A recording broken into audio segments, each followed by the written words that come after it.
there. Nchimanyi nti siri mutuukirivu, I'm not perfect, but what I know, omwana oyo teyandivudeyo kugamba mbu nze ndi musiyaze. Ekyo ekifaananyi kye yalaze bambi si kituufu, because nze ndi mufumbo, nina abaana. It's too much. Osegeera ebyo byonna byandibaddewo, naye ate tokola ki? Tovaayo ate n'ogamba mbuno mbu nze ndi musiyazi. Osegeera bintu bingi waliwo bye nandibadde nkugamba kubanga saagala kuyingiza mu mannya g'abalala, but I just want to talk about my side of the story. Alright, abatula abalungi mwenna amanya n'eddoboozi nze Jonah Saints ku mukutu gwammwe guno omuganzo gwa Tindi Files. Gone akatweyongako gendera ddala maaso n'okuba nga ate osubscribinga. Nabagamba eno yensibuko y'ebirungi ate ebisanyu. N'olw'ensonga eyo nyongera obba kulisaayo ate mu Valentines olunaku lw'abaagalana mwenna. Bangi nabalabyeko awo tebaasobodde kubanga ate baweebwa ebyabo okuva eri abaagala baabwe oba bwe bayita abaagala baabwe, naye kyonna byonna tuli wamu nammwe. Twejja kuba ate tweyongera okubasabira musobole okutuuka ku kkula lino omwaka ogujja. Kale butereevu olunaku olwaleero mawulire ate aga trending ennyo ku social media gega mwana muwala ono ambangi gwe mumanyi nga Pretty Nicole. Pretty Nicole ono yagenzedde ddala maaso n'okubanga ate nkuyite kusoma yasomedde aneesijja kubanga ate nkozesa taamu ng'eyo, wabula alina omukyala bwe yagendedde ddala maaso n'okubanga ate agamba nti yali amwesibako, yali amunoonyezaako fame. N'olw'ensonga eyo Queen Germany ono yabadde ayogerwako mu katambi kano, amaloboozi gayitinganye nnyo ku social media kuno. Olunaku lwaleero essaawa za kaakati ngenda bba munoonyaako ayongere okubanga ate atutangazaamuko ku nsonga zino na butya bwe byali mu ngeri gye baali bakwasaganyaamu ne Pretty Nicole. Pretty Nicole, Queen Germany tali mu ggwanga era ng'erinnya lye werigamba Queen Germany ali mu ggwanga erya Germany. So nno tugenda kuba tumufuna bulambirira ku ssimu. Ensonga zino yayagadde dda okubanga ate abaako n'ekintu kyazoogerako. Jonah. Hello. Manji Jonah. Queen Germany ogamba otya eyo? Jendi sebo oli otya eyo? Gye tuli. Germany egamba etya? Germany nnungi mwe muli mutya eyo? Gye tuli mukwano. Mirimu gigenda gitya? Tugenda mu spring soon. Mugenda mu spring eyo? Naffe n'enkuba etonnya akasana bwe kaaka tetutegeera ki kye bakiyita. Okay. Kale sigenda kubanga nkolwesaawo ekikunkubisizza essimu. Yes sir. Kwogera ku nsonga z'omwana Pretty Nicole ono gwe wagendera ddala maaso n'okubanga ate oyamba. Yes sir. Omwana ono nga yayogedde ebintu bingi, ensonga zino ozoogerako ki? Naye eddoboozi lyo liriko wansi but nsobola okuwulira. Ompulira? Kati nkuwulira. Okay. Ezo ensonga nandibadde sina kyenzoogerako kyamaanyi wabula nze just kyemba ndaba kyenina okukiliyaringamu. Njagala just kukiliyaringa linnya lyange cause nga bwe nkugambye nze like oyo omwana nange bansanga busanzi nga womanyi omuntu ng'olina omutima omulungi bansanga ku TikTok okwo. Nga I used to tell people nga mbagamba the way how to come to German because that's what ekyo kyali kisinga okunyumira, to help people in one way or the other nga just mpitira mu information gye mba manyi. So ndowooza waliwo omuzira kisoomu yansanga nagamba Queen German waliwo ebigenda mu maaso waneeno wabirabyeko nze ebiki mbu bakubye omwana Pretty Nicole simumanyi nakumumanya. So gayirwa kubanga yalaba nga nina omutima omulungi kwe kunsembereza eri oyo omwana ne mama we. Omwana ya connecting ku Pretty Nicole. yes, bamuyita Darknam ali awo ku TikTok okwo. Nange nali simanyi Pretty just yamunconnectinga ko nga omanyi omuntu nga manyi nti bwe ngende wa Jona ne mugamba kino ekintu aba asobola okukola ki okubaako wakwasaganya mu ngeri emu oba endala. Kati to cut the story short, omunange guy wanconnectinga ku mwana oyo nange by that time nali sirina buyambi bw'amaanyi bwe nsobola bbawa nengamba kankozese platform yange TikTok gye nayina like njogere n'abantu oba waliwo asobola okumpaayo ku kitabo oba peni tukwasaganize wamu tuyambe omwana agenda asome. By that time twali tugenda mutwala mu old school eri abakazi abakulu abantu abakulu but nemala nengamba nokamutwale ku Goethe Institute nemala nengamba naye omwana yasoma kyenkanawa. Little did I know nti yali ne P6 teyagituula nengamba no sisobola kuleeta mwana German nga talina kitabo era mba sirina kyamaanyi kyemba mukolere nengamba kale kamutwale ku ssomero. Okay, mukumufuna biki bye wali osingira ddala okuba nga ate omuyambamu? Anti kati munnange nange nali simanyi nga walabanga oyo mwana like ebyabaawo woba tomanyi nga tonaba kumanya muntu mbeera ze osobola okugamba omwana maybe yeetaaga counseling, maybe yeetaaga omuntu cause mama wa Pretty yangamba nti bantu bangi bajja mu bulamu bwe naye n'asalawo alonde nze muyambe naye lwakubanga ndooza balaba lwakubanga nali German n'omanya abantu abalengerera ewala. Kati nengamba kamufuule mukwano gwange kamufuule muganda wange okitegeera nengamba kamufuule mukwano gwange kamufuule muganda wange such that nga like saagala nnyo baba I don't know even how to bring it because nange nina abaana abawala nga ndowooza osanga if I be her friend tubeere bamukwano nso omuyamba asooke alongoose oba adde mu mbeera like agende kusomera asome. Okay, kati kwoli?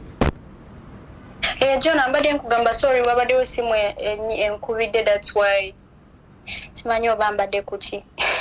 Obadde ogamba nti nga maama we ayagadde gwaba omuyambako. Yes. Nengamba owaaye engeri gye bangambye muyambye nga ngenze ne ku TikTok noonyeeyo atukwatirako tewali n'omu yajja atobangulireyo kitabo oba peni nengamba why not nze kankyekolereko you know. So amasomero galiwo mu Kampala gensobola omutwalamu naye by that time nayagala asooka aveeko mu mawulire okitegeera because even by that time newe namutwalira ku somero mwena mwali temumanyi ani yamutwala it was me. Wabula lwaki nkugambye bino mbadde njagala kugamba nti singa nali njagala fame nga gye njagala wouldn't I have come out by that time nengamba wakati omwana wuno tute ku somero ne shopping ne byonna bye namukolera buli kimu wouldn't I have come out nendeteekawo. Wali era osobola obyeteekamu? Naye kati omwana yagambye mbu nze nali mwagalako fame. Really?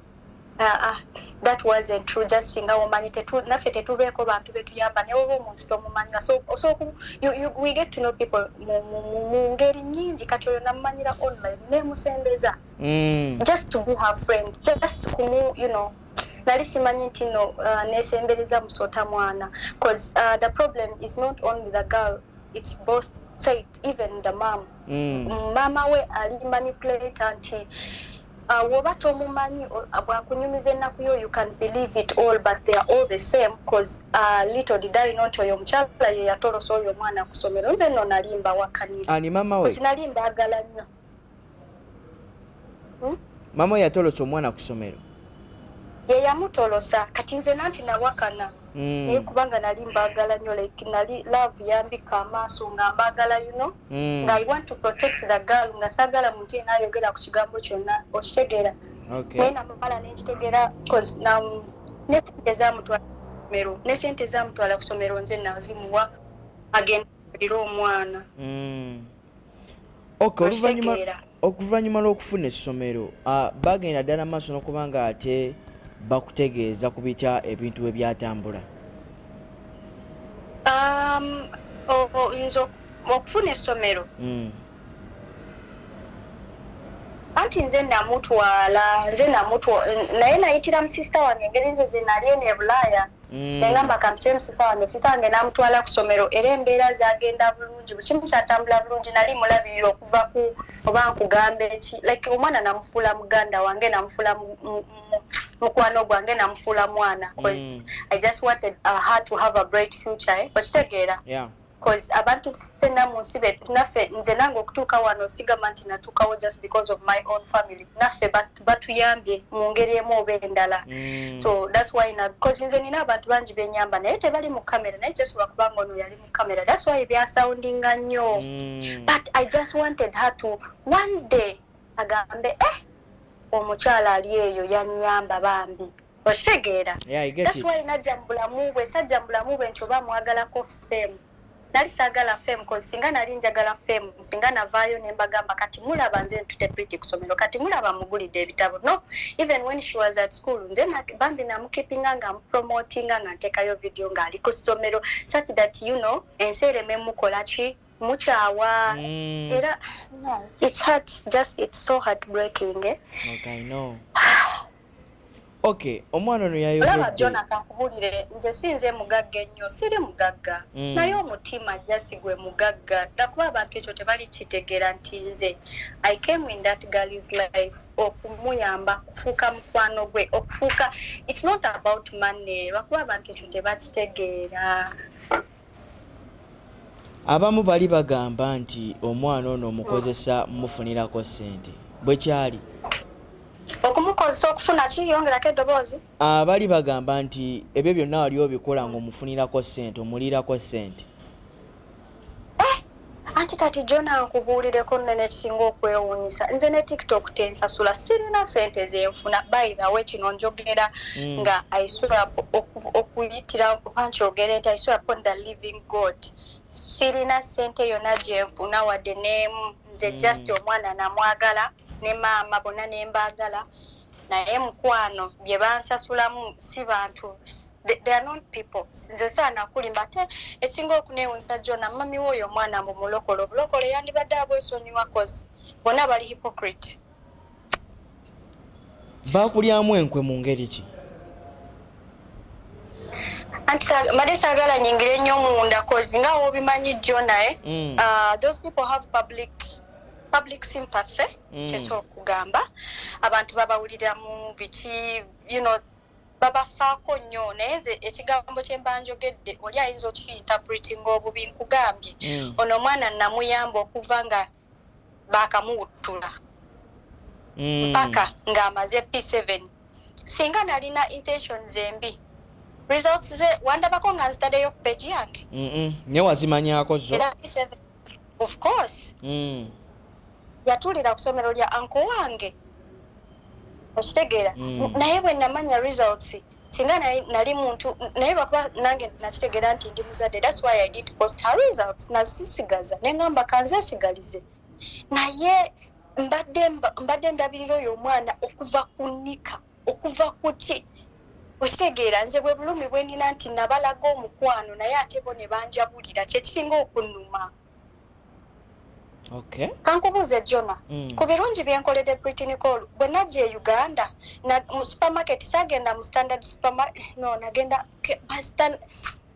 gundi mega supermarket oba yeeyo mega no there is a very good ShopRite it was Carrefour sikyajjukira nalinnya sigenda kuli it is Carrefour I remember yeah omanyi how expensive it is it's a hypermarket ebintu byawe byonna biba bya bbeeyi webale nnyo kati emitwalo 3 gyagamba gye gyandibadde ginyiza ku bintu byonna bye nali mukoledde seriously yagambye emitwalo 3 gye gyakunyiza yagambye emitwalo 3 gye gyakunyiza tewabiwulidde nze nabiwulidde mu audio ze ezalinkinze mbunze mbusimanyanga namusindikira emitwalo 3 mbwajje tukole ffenna live mbusimanyanga mbunatajja mbu kyekyanyiza really can that happen Jona nga bwoba obadde onfollowinga obaddewo nga oyo in fact ensi teyanditegedde nti nze naweerera Pretty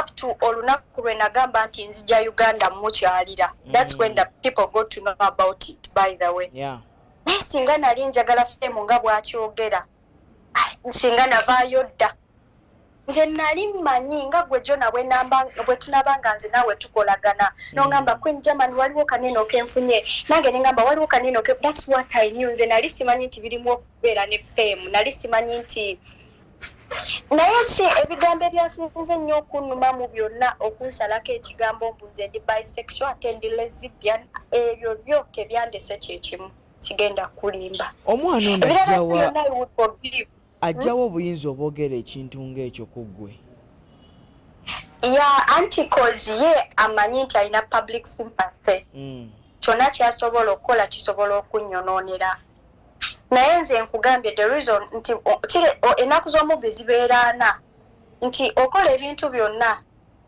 one day one time bakukwata kati that's how it was in my life nti bano abantu nabaagala nembasembeza nembakolera buli kimu in fact even some of my family members nga bambuulira ne bangamba oyo mwana byokola oyo mwana waliwo ekitali kituufu nga nze sibiwuliriza but olunaku lwalyo when I got to know that these people si beerufu nze I have my own reasons Jona oyo mwana nali mugulira nali muwa sente z'enviiri nali muwa sente z'okugula engoye nali akatono ke nali nina sigamba nti ndi mugaga but the little I got we used to share.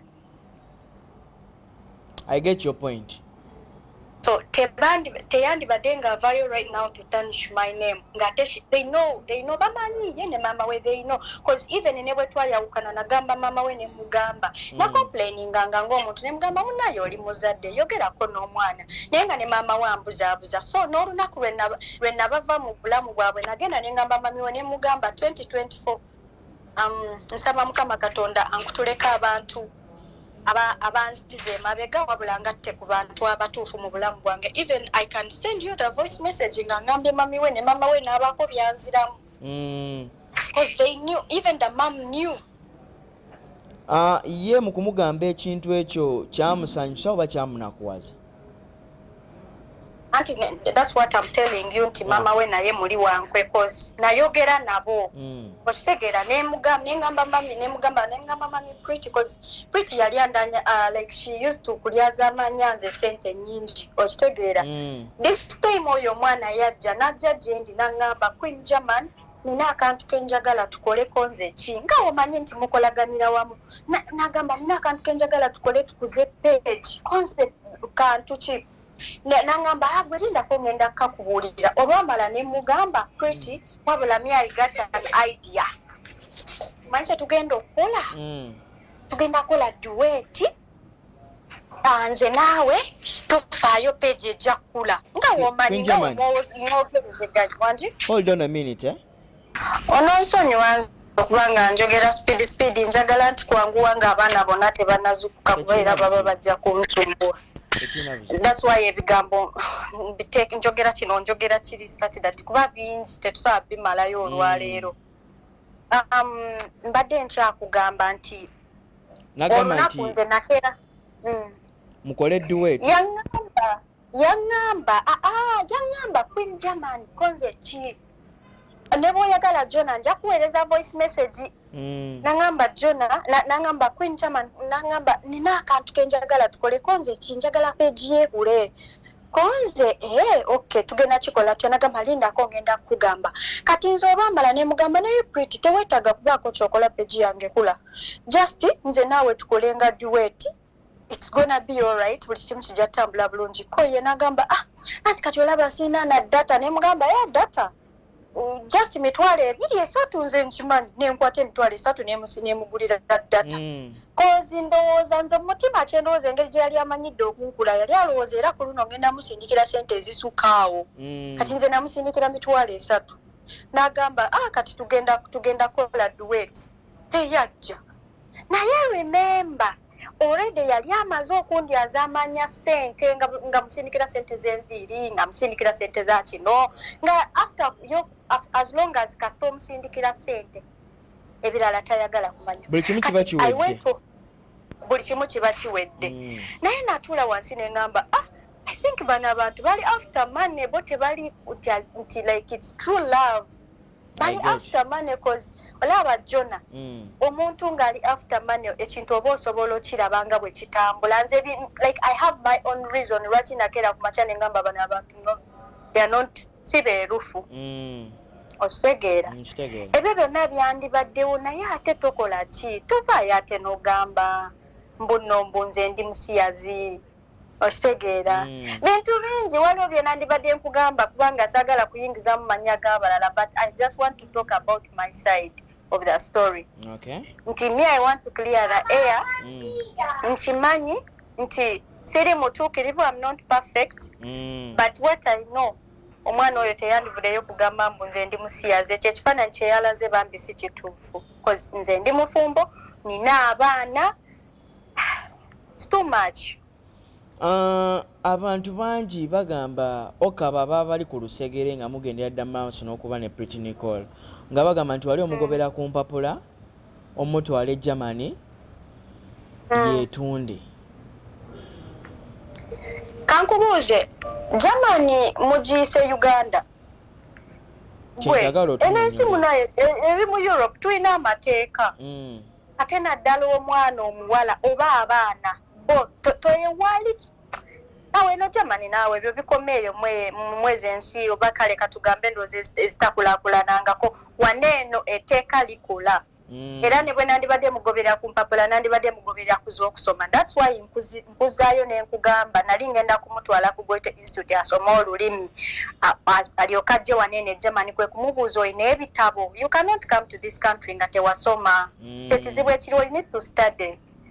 Kenali njagala nti nze nno nali muyamba nga bw'onookera ku makya n'oyamba omwana omuwala tomanya naawe owuwo walibaawo ali mu kuyambira.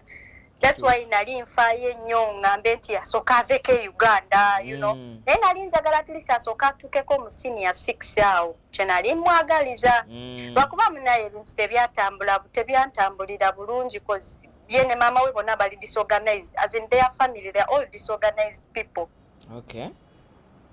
Cause mama we ajja n'ayogera kino simanyi kati kankubuuze Jona mama wa Pretty Nicole bwe batolosa Pretty Nicole bw'atolosa Pretty Nicole ku ssomero anko wange ne mami wange ne bagala bagende ku poliisi baripotinge mami wa Pretty yangamba nedda ndi mu kusaba n'okusiiba omwana wo eyabuze naye nga just abo abantu si bangu omwana abuze naye yali mu kusaba n'akusiiba omwana alabike yangamba mbu yali mu kusaba n'okusiiba tetugenda ku poliisi kwegamba nga tayagala babeeko n'ekimu kye bamanya naye bakanyamukubira manangu omwana abuze temugenda temuloopa ku nsonga eyo yennyini ku Germany ku nsonga eyo kwennyini amawulire gagendera ddala maaso n'okuba nga ate gasatulatinga nti omwana ono yaddukira ewaka alina omusajja gy'agenda okufumbirwa. How true is this?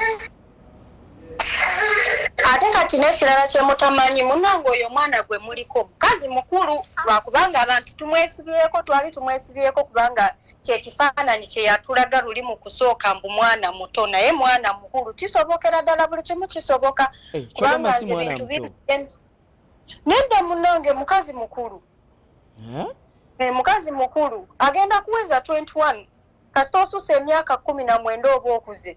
Are you sure? Yeah.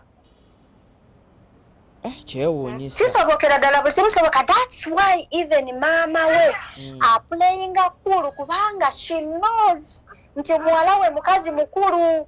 That's why abeera abalimbalimba because mama like kati they are good manipulators nti basobola okujja mu buli muntu sente ne bamu you know because beewombeeka that's how they act. Okay.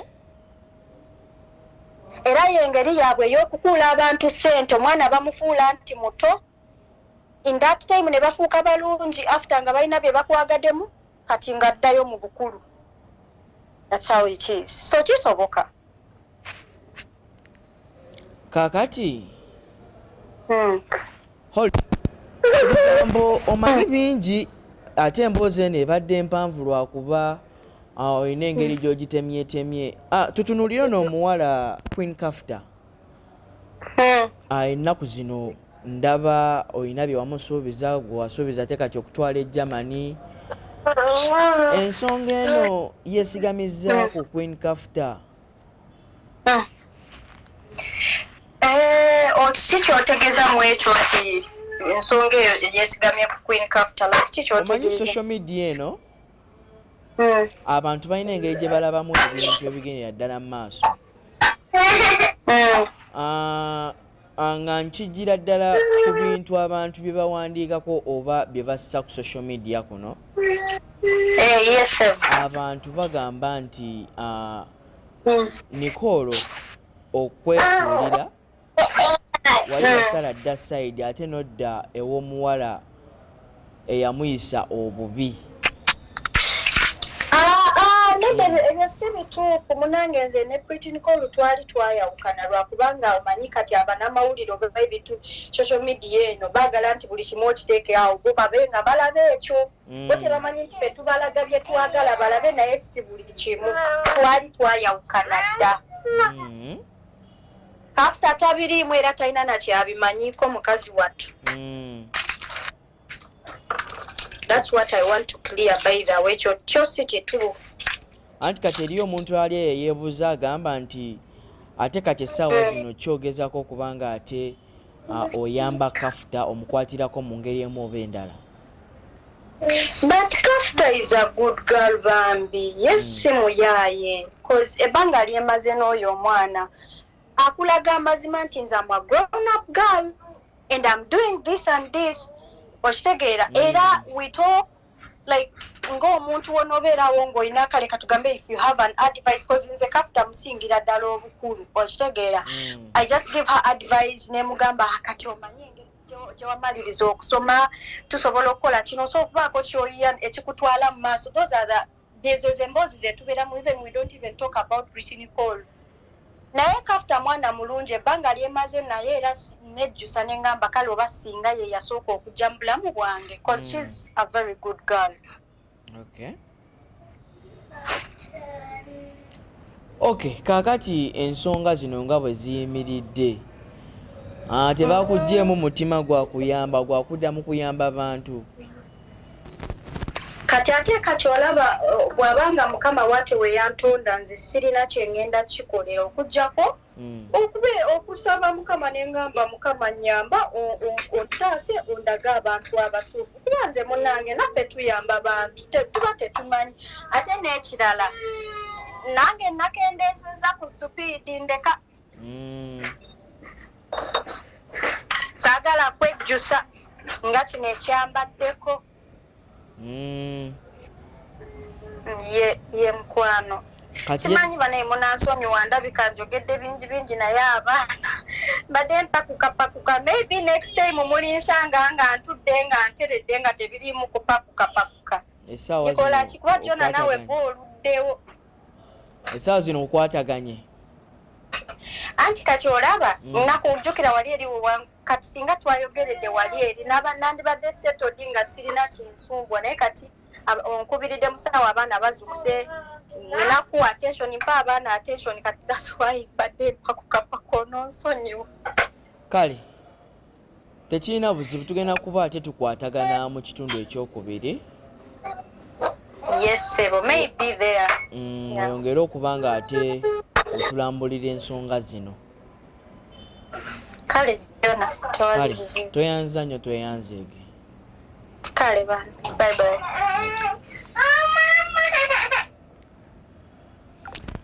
Okay, abatulaba abalungi mbadde ku ssimu wano ne Queen Germany nga tugezaamu okuba nga ate tuwayaawayamu ku nsonga ezigendera ddala mu maaso ku social media ebigambo ebizze bimwogerwako oba ka audio akafulumye ak'omuwala Pretty Nicole nga ate ayina byayagala okuba nga ate atuusa eri abantu.